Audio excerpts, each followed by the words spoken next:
inside that had its own scissors and did all the cutting very quickly, but Vimes had held out.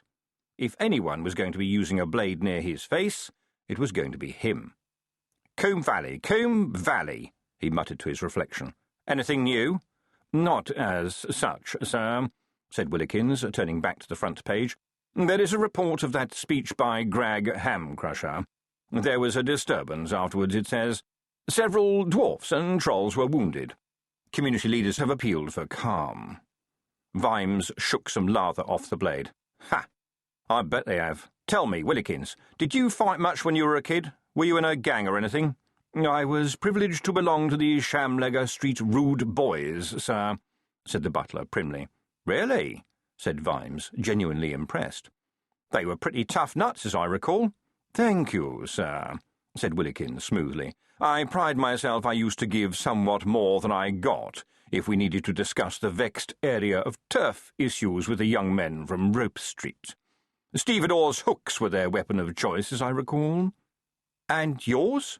Said Vimes, agog. A cap brim sewn with sharpened pennies, sir.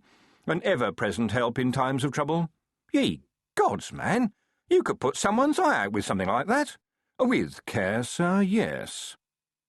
And here you stand now in your pinstriped trousers and butlering coat, shiny as schmaltz and fat as butter, Vimes thought, while he tied it up under the ears.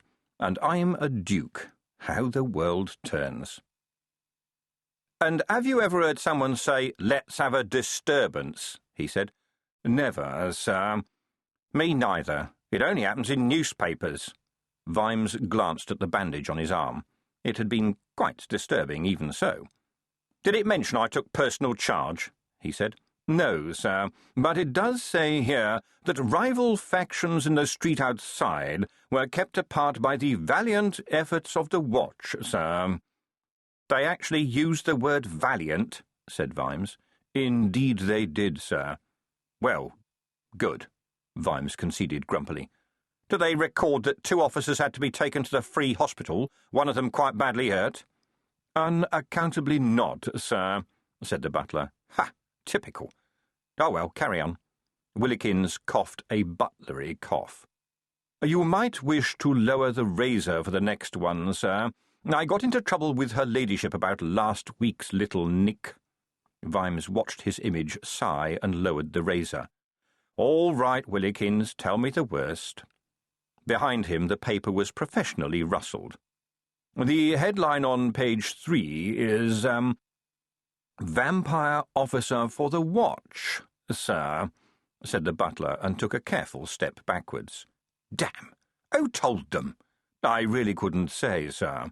It says you are not in favour of vampires in the Watch, but will be interviewing a recruit today. It says there is a lively controversy over the issue. Turn to page 8, will you? Said Vimes grimly. Behind him the paper rustled again. Well, he said, that's where they usually put their silly political cartoon, isn't it? You did put the razor down, did you, sir? Said Willikins. Yes. Perhaps it would also be just as well if you stepped away from the wash-basin too, sir. There's one of me, isn't there? Said Vimes grimly. Indeed there is, sir. It portrays a small, nervous vampire and, if I may say so, a rather larger-than-life drawing of yourself leaning over your desk, holding a wooden stake in your right hand. The caption is, Any good on a stakeout, eh?